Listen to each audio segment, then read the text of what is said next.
नमस्कार. आज आपण मस्त असा सुटसुटीत नारळी भात बनवणार आहोत अचूक प्रमाणामध्ये. तर इथे आपण 1 वाटी खोवलेलं ओलं नारळ घेतलं आहे, 1 वाटी गूळ, 1 वाटी बासमती तांदूळ अर्धा तास पाण्यामध्ये भिजत घातले आहेत. आता या पातेल्यामध्ये आपण 2 चम्मच साजूक तूप टाकलं आहे. तूप गरम झालं की यामध्ये आपण काजू आणि बदामचे तुकडे टाकून छान असे तळून घेणार आहोत. तुम्ही मनुके, पिस्ता वगैरे टाकू शकता.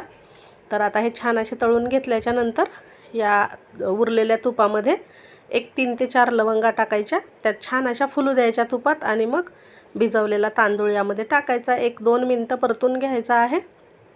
1 वाटी तांदळासाठी 2 वाटी पाणी टाकायचं आणि भात असा मोकळा सुटसुटीत शिजवून घ्यायचा. तुम्ही कुकरलाही हा भात शिजवून घेऊ शकता. आता थोडंसं मीठ टाकायचं.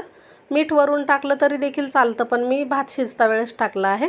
आता हा छान भात शिजून तयार झाला आहे. आता हा थंड करायला ठेवू आपण प्लेटमध्ये काढून आणि इकडे गॅसवर कढई ठेवून घेऊ.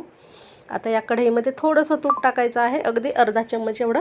त्यामध्ये किसलेलं ओलं नारळ टाकायचं आणि गूळ टाकायचं आहे. हे छान मिक्स करून घ्यायचं आणि गूळ यामध्ये मेल्ट करून घ्यायचा, म्हणजे विरघळून घ्यायचा आहे. असा व्यवस्थितपणे ह्याचे खडे पातळ होईपर्यंत किंवा विरघळेपर्यंत आपल्याला हे मिक्स करत राहायचं आहे. अशा पद्धतीने बघा, हे छान असं मिक्स झाल्याच्या नंतर थंड झालेला भात यामध्ये टाकायचा आहे. हलक्या हाताने आपल्याला हा भात मिक्स करून घ्यायचा, जेणेकरून ह्याचे जे शीतं आहेत ना भाताचे ते तुटणार नाहीत.